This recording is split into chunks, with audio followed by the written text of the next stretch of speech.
Magandang araw mga sangkay, welcome back po sa aking YouTube channel.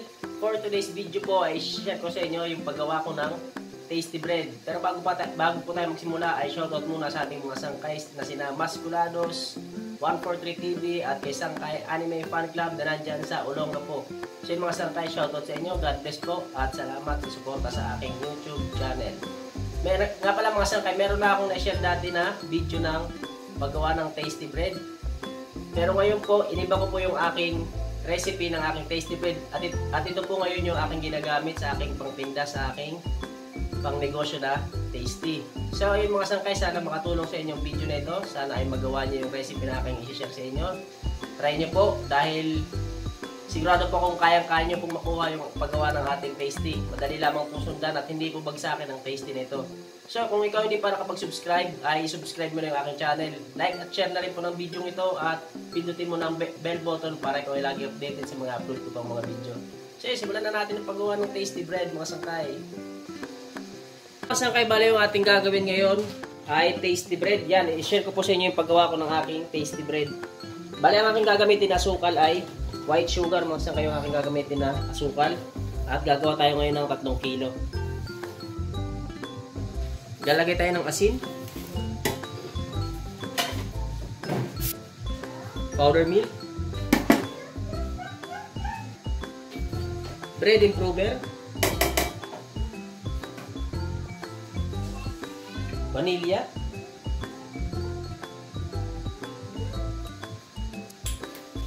sunod yung ilalagay ay shortening.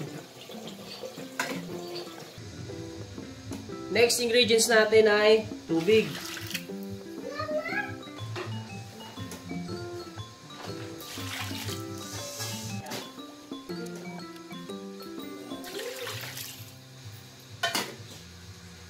Next step natin, kapag nalagyan na natin yung mga ingredients na yun na pinabanggit ay haluin muna natin, tunawin muna natin yung ating asukal na nilagay.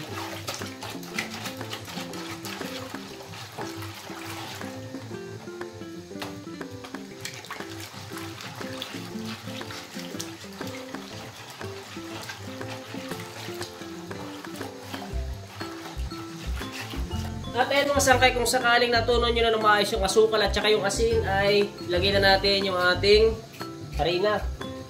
First class or bread flour po yung ating gagamitin. At sa ibabaw ng ating harina ay maglalagay tayo ng yeast. Bali itong ating yeast mga sangkay ay alalay lamang po ang alsa nito. Kung gusto nyo pong mas mabilis siyang umalsa ay pwede po kayong magdagdag ng pampalsa. Okay? At kapag nilagay na natin yung mga ingredients niyan mga sangkay ay haluin na natin, bali bubuhin na natin yung ating masa.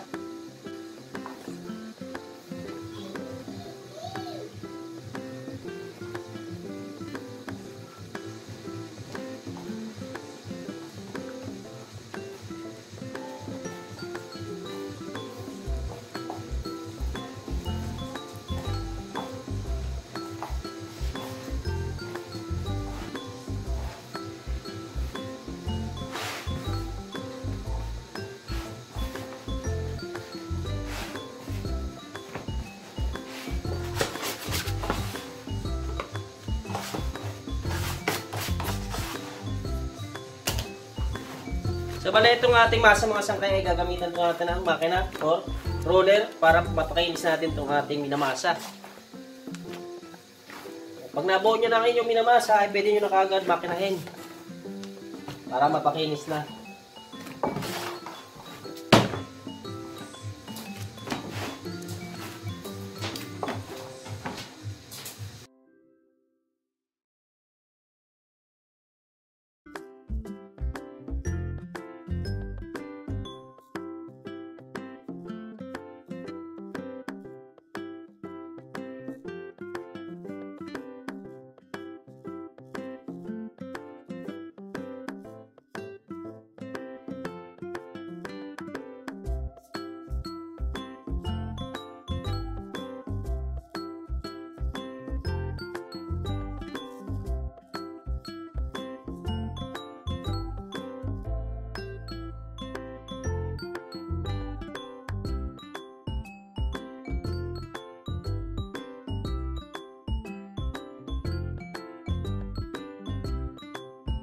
So ayan mga sangkay, kapag napakinis nyo na ay, syempre ang importante dito ay ating titimbangin bago natin formahin yung ating loaf bread.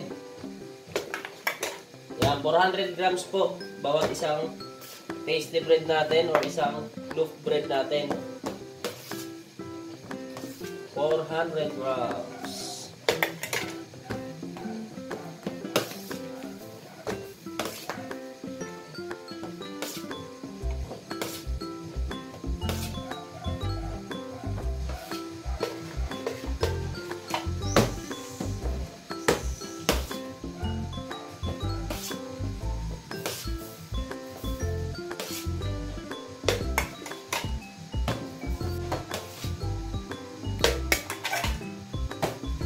At ayan bali sa ating 3 kilo, meron tayong 13 pieces na loaf bread.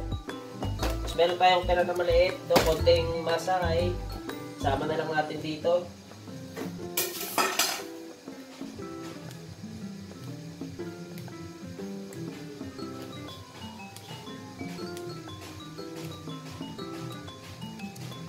At ayan, kapag inyo nang natimbang ay pupormahin na natin yan yung ating tasty bread.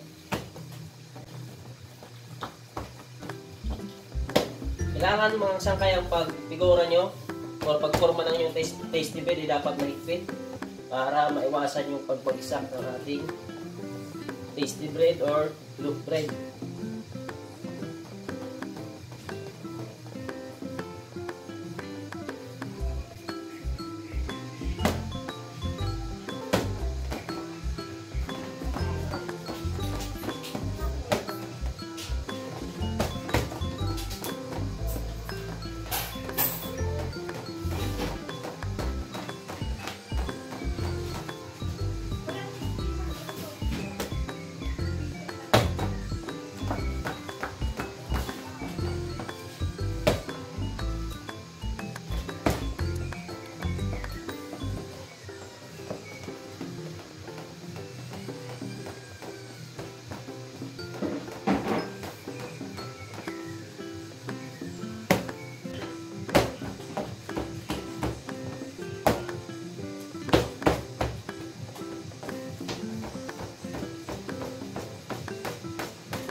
At ayun mga sangkay, kung sakaling na-forma nyo na lahat, ay kailangan nyo muna pahiran ng lard bago nyo ilagay sa hulmaan o lalera ng tasty bread.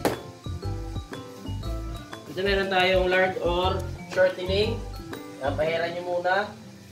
Kailangan lahat ng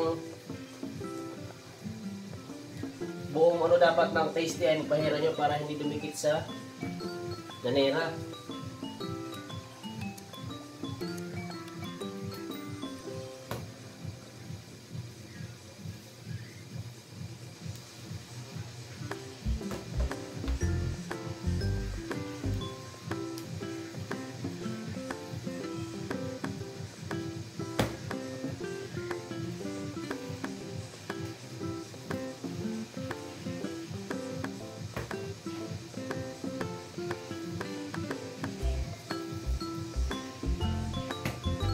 So ayun na mga sangkay, kung sakaling napahiran nyo na lahat ng shortening or lard yung inyong pinormang tasty, ay lagyan natin sa ating lanera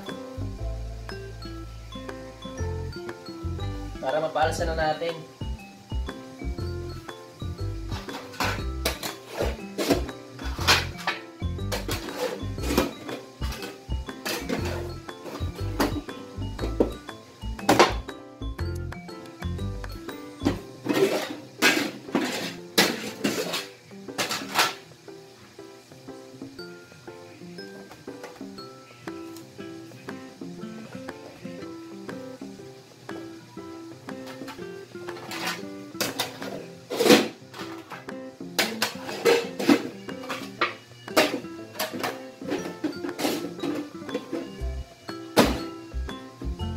At ayun mga sangkay, kung sakaling nalagay nyo na sa lanera, yung inyong orma ng inyong tasty, ay paantay na lang natin umalsa. Yan, kung makikita nyo, may butas yung takip ng ating mga tasty, di ba? Diyan nyo po titingnan kung sakaling nakadikit na dyan or malapit nang lumikit, yung malapit na lumikit yung inyong tasty dyan, ay pwede nyo na po yung isa lang. Huwag nyo pong aantayin na lumabas pa dito, lumabas pa dyan sa butas bago nyo isa lang ha. Pag nakita nyo po padikit na dyan sa butas, ay pwede nyo na pong isa lang yan. Huwag nyo na pong ihilahin. Kung sakaling nakadikit na po dyan sa butas ang inyong tasty, ay huwag nyo na pong ihilahin yung takip. Ay posible pong bubagsakan yung tasty kasi nakadikit na po yan sa takip. Dahil pag hinila nyo po yan, ay mamamatay po ang inyong pinapaalsa na tasty. Kasi nakadikit na po yan sa takip. So ay mga sangkay, antayin na lang natin na lumaki yung ating tasty para ating may salang ha. Yung mga sangkay, ayan, kung mapapansin nyo yung ating tasty, yan, kita na sa may butas. Ayan o, yung sinasabi ko, dikit na. Ngayon, isasalang na po natin yun yung ating tasty mga sangkay. Kailangan na po natin itong isalang dahil hindi po ito pwedeng mag-over sa alsa dahil lalabas po yan. Mahihirapan po tayong alisin yan sa kanyang lanera kapag nasobrahan po yan sa alsa. So ngayon mga sangkay, isalang na po natin. Bali nga pala, pinaalsa ko to ng 3 hours and 10 minutes. Yan, 3 hours and 3 oras at 10 minuto po natin pinalsa at ngayon isasalang na po natin.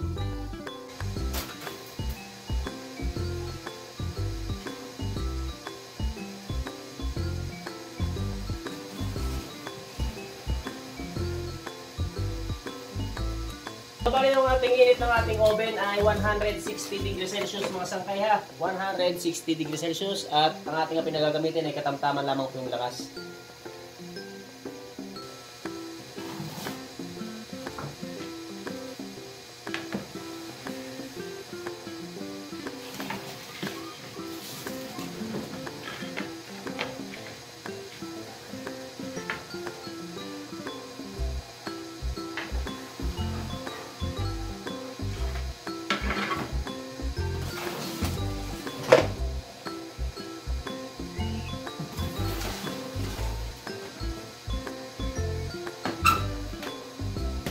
Sangkay, after 25 minutes, simula ng ating sinalang ay lilipat na natin sa taas.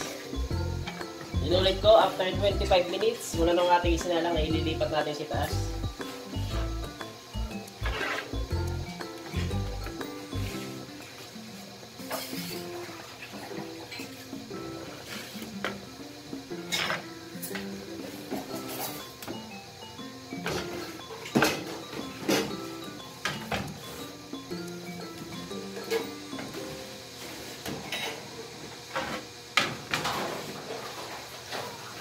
Bale, antay na lang natin maluto sa taas ng mga sangkay ha.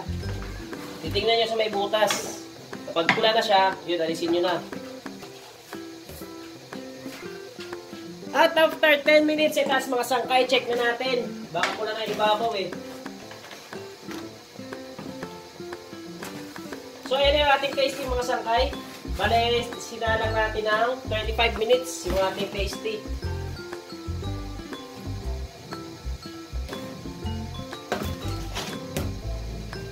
Kaya ang ating tasty bread. Nga pala hindi ko napakita sa inyo yung pagtaktak ng ating tasty dahil biglang naputol po yung ating video. So yan na po, bali pinapalamig na natin para ma-slice na po natin yung ating tasty bread na 3 kilos. So yan, bali na-slice na natin yung ating tasty at ngayon binabalot na. Yan, nag-ano pa, nung ulit pa yung ating isang helper. Ating helper ayun oh. Kinuha na yung retaso ng ating tasty.